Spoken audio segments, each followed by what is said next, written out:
Okay, imagine for a second you're standing in the middle of the Mass Ave Bridge. It's windy, the air is freezing, because let's be honest, it's pretty much always cold in Boston. Pretty much. And you're crossing the Charles River, heading into Cambridge. Ahead of you, just looming out of the fog, is this massive limestone dome. It looks like a cross between, I don't know, an ancient Greek temple and some sci-fi fortress. That's the Great Dome, the very heart of the Massachusetts Institute of Technology. Exactly. MIT. It's seen as this global mecca of innovation, and it has this really specific, almost mythical status in our culture. You think MIT, you picture geniuses pulling all-nighters, scribbling on windows, solving problems that would make a supercomputer just, well, cry. It is intense. It's brilliant. And for a lot of people on the outside looking in, it can feel like a walled city. Totally inaccessible. Which brings us to the big question, the whole premise of our deep dive today. We've got a massive stack of sources here. We're talking data from MIT OpenCourseWare, official reports, syllabi, a whole bunch of alumni testimonies. A lot to get through. And we're going to try to do something I think a little audacious. We are. Can we actually capture the essence of that 4-year pressure cooker education and distill it into about 15 minutes? Like a bold mission. And look, I want to manage expectations right out of the gate. We are not going to teach you differential equations or, rocket propulsion in the next quarter of an hour. Thank goodness. I definitely left my graphing calculator at home. But looking at these sources, we can distill the intellectual DNA that defines an MIT graduate. If you look at the alumni, whether they're engineering leads at Google or designing rockets at SpaceX or developing vaccines at Moderna, they all seem to run on a very specific operating system. They just think differently. And that's our mission. We're going to uncover that mindset. We want to hand those tools to you, the listener. This is for the learner out there who wants to hack their own problem-solving skills without needing the acceptance letter or the 6-figure tuition bill. Precisely. It's about understanding the software of the MIT mind so you can actually run it yourself. So let's crack this open. When you look at the foundational documents, the history, the culture, where does the MIT mindset even begin? It starts with a phrase you see etched just everywhere on campus. It's on the class rings, on the seal, mens et manus. Latin. Always sounds serious. Right. It translates to mind in hand. And while, a lot of universities have these lofty Latin mottos about truth or light, mens et manus was actually a pretty rebellious statement when it was adopted. Rebellious? How so? Well, think about the academic tradition back in the 19th century, the whole ivory tower idea. The highest form of intellect was pure theory. You sit in a room, you think big thoughts, you write them down. But actually making things. Exactly. Getting your hands dirty. That was seen as trade work. It was considered, lesser than. So MIT just comes along and says, nope, you're doing it wrong. They did. The philosophy is that thinking and doing must go hand in hand. Mm-hmm. It's a rejection of the idea that you can just theorize. You can't just have a beautiful theory about aerodynamics. You have to build the wing. And if the wing snaps in half in the wind tunnel, your theory was wrong. It grounds the intellect in reality. You can't fake it if you have to build it. And there's hard evidence that backs this up. The sources point to studies from the National Academy of Engineering. They compared passive learning, like sitting in a lecture, versus active learning, which is, learning by doing. And what'd they find? The difference is just staggering. Yeah. Learning by doing improves retention rates by 75 to 90% compared to passive learning. 75 to 90%. That is massive. It makes you wonder how much time we all wasted in school just staring at the back of someone's head. It's huge. If you just listen, you might retain a fraction of it for the test. If you build the thing you're studying, you own that knowledge. It becomes part of your physical intuition. The sources mention a specific course that seems to be the holy grail of this mens et manus idea. Course 2.009, the product engineering process. Oh, this one's legendary. It's the capstone for mechanical engineers. And it's not about sitting around discussing the theory of levers. Students are forced to design and build real machines. They work in massive teams, they have real budgets, The real money. thousands of dollars, and they have to produce a working prototype. And when you say working, you mean it actually has to function during the final presentation. Yes. And that final presentation is a huge deal. It fills an auditorium. Yeah. It's more like a rock concert or a Shark Tank pitch than a final exam. Yeah. They aren't theorizing about mechanics. They are welding, coding, 3D printing, and debugging on the fly. That's where it gets really interesting for me. Because we often trap ourselves in what I call tutorial hell. You know what I mean? Oh, absolutely. We watch video after video on YouTube about how to code or how to bake sourdough, feel like we're learning because we're consuming content, but we don't actually do anything. That is the trap. You're passively absorbing, but you're not creating new neural pathways. Mm-hmm. The MIT approach forces you to break out of tutorial hell immediately. So for you, the listener, the takeaway here is pretty clear. If you want to learn something, say, artificial intelligence or biotechnology, don't just go buy a textbook. Right. Don't just read about it. Apply the mens et manus philosophy. Mm. If you're into AI, go download Python and try to write a terrible little script that organizes your Spotify playlist. Or if you're interested in design, don't just look at pretty pictures. Open a CAD program and try to model a coffee mug. Exactly. Get your hands dirty. That is the only way the mind truly learns. Oh, okay, but I have to play devil's advocate here. The reason I stay in tutorial hell is because when I try to build that coffee mug or write that code, I'm going to screw it up. It's going to be bad. And that brings us to the second pillar of this mindset. And this one might sound a bit counterintuitive. It's all about failure. The sources mention the phrase fail fast, fail cheap, learn faster. It's a mantra. But most of us are terrified of failure. We avoid it at all costs. The sources say that at MIT, failure is treated differently. What's fascinating is that at MIT, failure isn't seen as an endpoint. It's not a judgment on your character or your intelligence.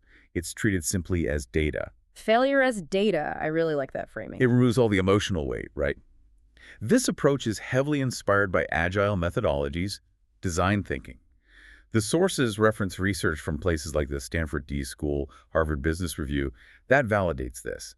If you fail, you've just eliminated one possibility. You've learned what doesn't work.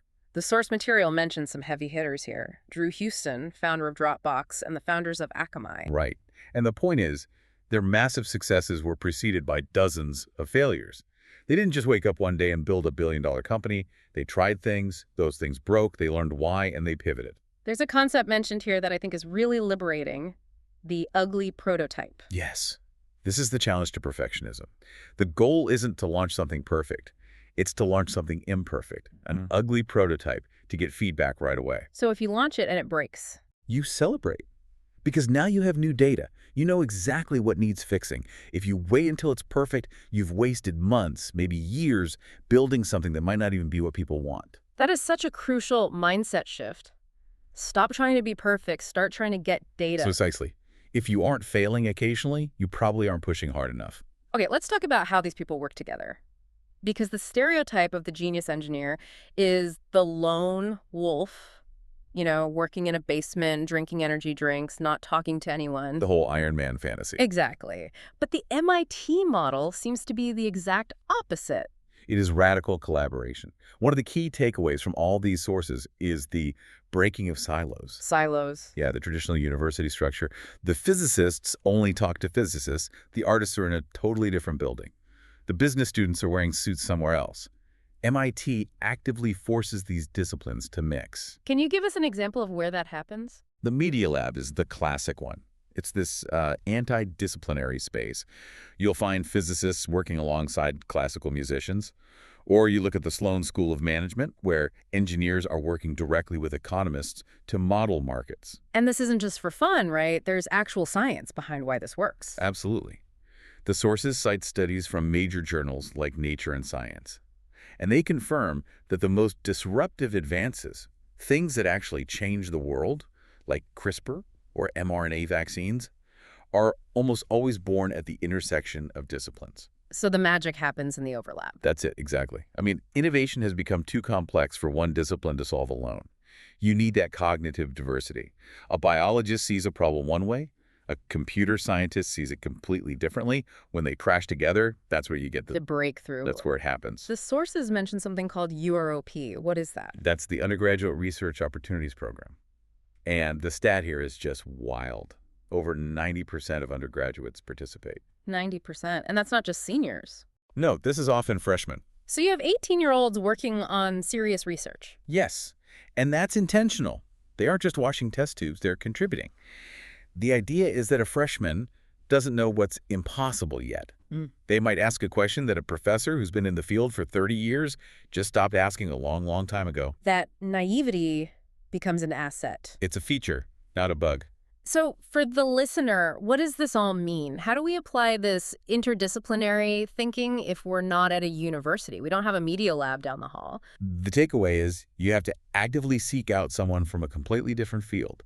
You have to manufacture the collision. If you're a coder, buy lunch for a biologist. If you're a marketer, go talk to an engineer. And ask them what? Ask them how they would tackle a problem you're facing. Here's what I'm stuck on. How does your brain see this? You will be amazed at the solutions that come out of that conversation. It's about getting out of your own echo chamber. Okay, now let's look at what they're actually working on, because the sources really emphasize that the coursework isn't just abstract theory. It's not solving puzzles for the sake of puzzles. Right. And this connects back to educational theory, specifically something called Ausubel's theory of meaningful learning and project-based learning, or PBL. Meaningful learning. I mean, that sounds nice, but what's the rigorous side of it? It means the problems aren't hypothetical. They're focused on current, urgent challenges. Climate change, global health, ethical AI. So you aren't just solving a math problem, you're using math to model how a virus spreads or how sea levels might rise. Exactly. And the meta-analysis from the review of educational research that's mentioned in our notes says this project-based learning improves critical skills by 20 to 30%, Why is that? because you care about the outcome. If you're trying to save a theoretical village from a flood, the fluid dynamics equations suddenly matter a whole lot more. The stakes feel real, and that drives engagement and depth of understanding. Speaking of depth, we have to talk about the rigor.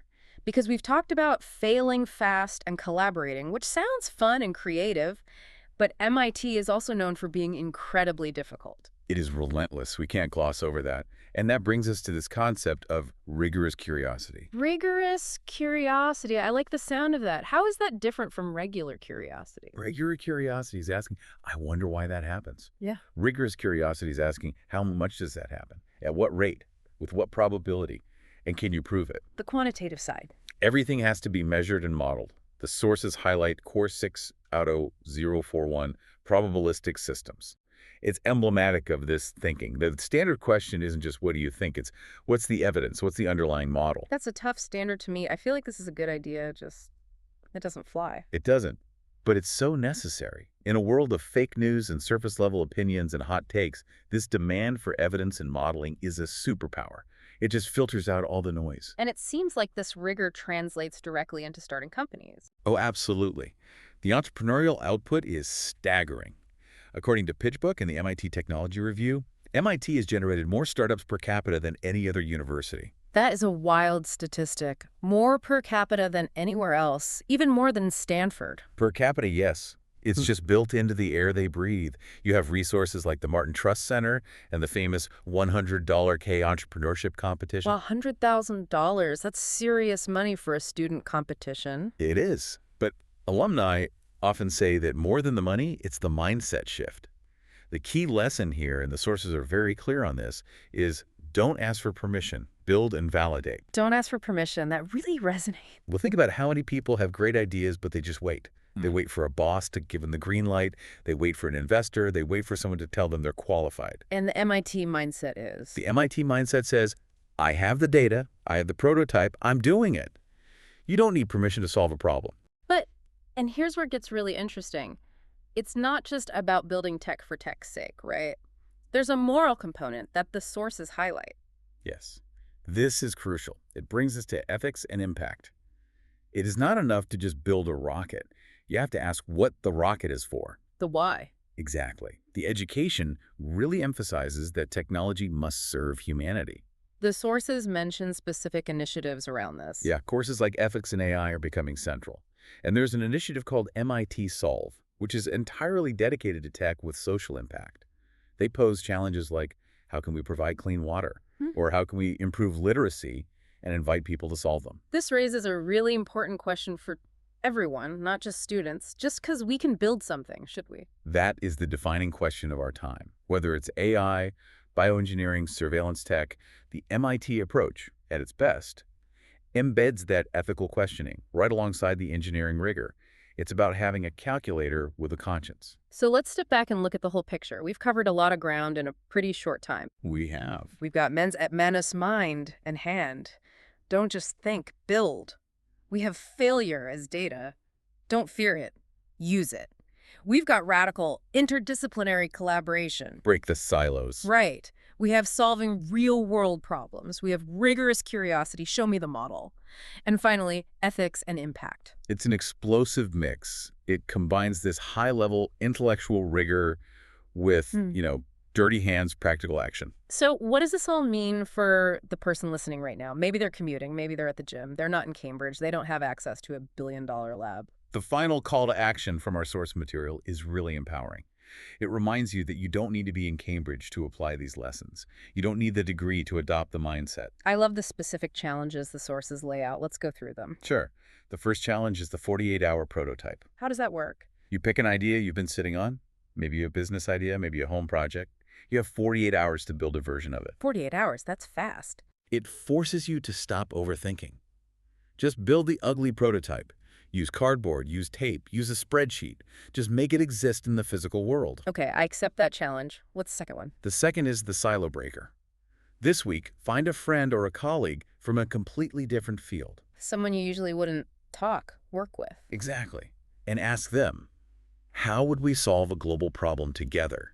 That's a great conversation starter. Better than asking about the weather. So much better. Yep. And even if you don't solve the problem, the mental exercise of connecting your world with theirs is the workout your brain needs. It forces that interdisciplinary connection we talked about. And it changes the way you look at your own network. You start seeing collaborators instead of just contacts. Exactly. And ultimately, the goal isn't to try to get into MIT. The goal is to think as if you were already there. To hack reality every day. To treat every failure as data. To use your hands as much as your head. It really is a toolkit for navigating a complex world. Going through this, I feel like I need to go build something right now. I feel a little less intimidated by the myth and more inspired by the method. That's the hope. Yeah. The method is open source. Go for it. Just make sure you validate the model first. Always. Listen, this has been a fascinating look into one of the world's great intellectual engines. We hope you found some nuggets here to upgrade your own operating system. Absolutely. Keep asking questions and keep building. Then leave us a thought. What's the one problem you would solve if you had that radical collaboration we talked about? Think about it. Thanks for diving in with us. Until next time.